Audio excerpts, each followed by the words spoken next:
Hello and welcome to race 10 of the 2011 season of the TurboStylist.com F1 League. It's the final race live from the Moreland circuit in Sweden, and the championship is incredibly exciting. We've got three drivers who can win. Dede, who is leading the points, closely followed by Papalino and Eddie. And any one of them really has a good chance to win the championship today. We've got a great circuit on which to settle it. A long straight from turn 17 right down to turn 1, a long straight right down to turn 12, and another straight from turn 13 to 14. So surely lots of great chances for overtaking today. Joining me in the commentary booth is Zonderzok. How are you? Yeah, I'm good, thank you. So yeah, as you said, here we are guys, the very last race this season. Hoping you are all excited, and of course we want to see a great battle between the leaders for the championship, and why not in the middle of the field as well. Also, we have to bear in mind that mistakes will be punished quite heavily, perhaps even more so than on other circuits because of the snow. And so that is surely something the drivers have to watch out for, especially the ones going for the championship victory. But we will be witness to that quite soon, so get yourselves ready. Indeed, and here are those championship standings. This system, which only counts your best 8 races, calls for an interesting way to present the standings, and this is how we're doing it. The amount of points you score above your magic number is added to your lock score. It really is as simple as that. If you score below your magic number, you get your lock score. So that means if Dede finishes 5th tonight and gets 40 points, he will get 9 points because it's 40 minus 31, which is 9. So his score at the end of the race will be 373, which will be Papalino would have to win, scoring 10 points above his 40, with the 50-point gain you get from winning, to get 374 and beat Dede by 1 point. Eddie also has a chance at the championship. If he scores the win today and gains 10 points over his lot score, he will end up with 371 points.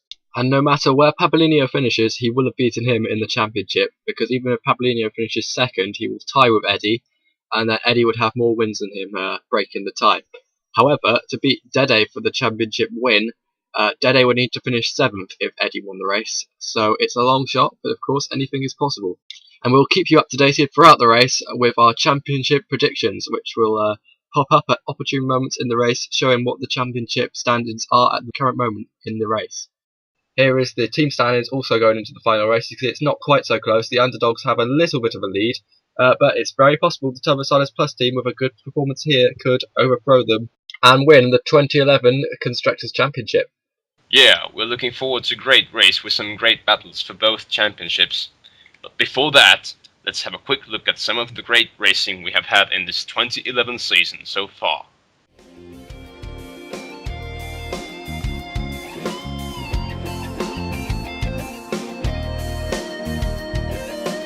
The cars are sitting on the grid waiting for the free lights to go out, and we're away in Italy, and he runs wide. Lance takes it back. The problem with Dede's car, this is incredible. Lance out of the final corner, wins his home Grand Prix, wins the Italian Grand Prix, and we're away in the British Grand Prix. Taney has got a bad start. Great start, and Taney's up the inside of Dede, and Taney's going to take the lead, going to make it stick.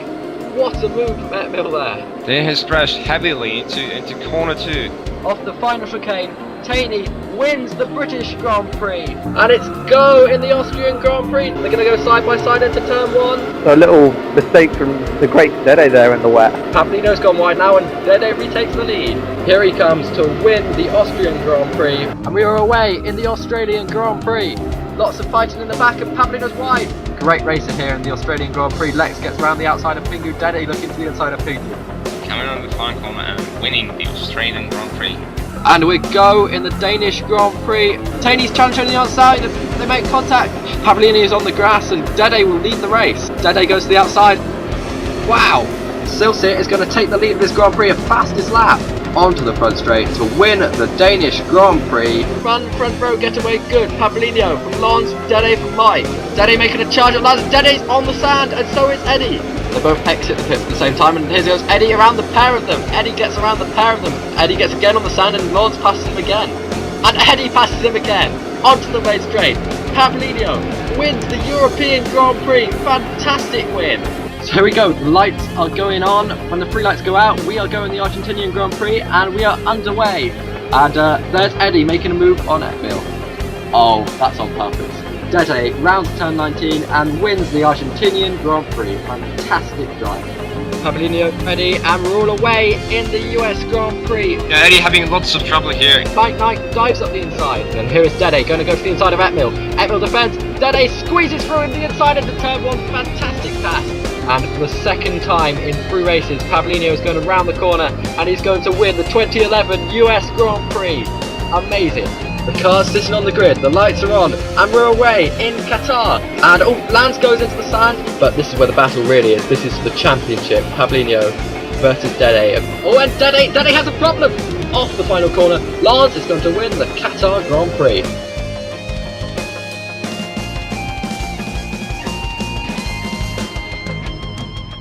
So, for the final time this season, let's check out the pole position lap by Dede.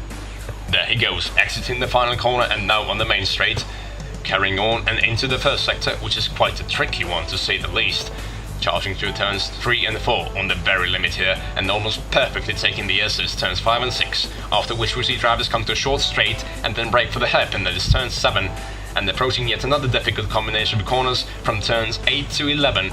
And of course we have to remember that exit speed onto the following straight is of utmost importance to get the perfect lap here.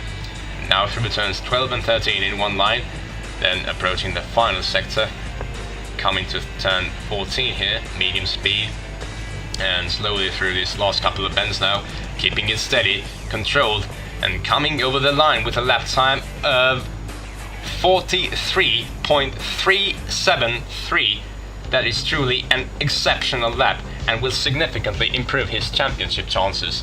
It's his 4th this season and his 7th front row start as well. Yeah, so a great pole from Dede, and his teammate Eddie joins him on the front row, those two going after the championship battle the right way to start off. 2 fun cars are on row 2, Silseer and Pavlinio. Pavlinio of course is Dede's main chaser in the championship.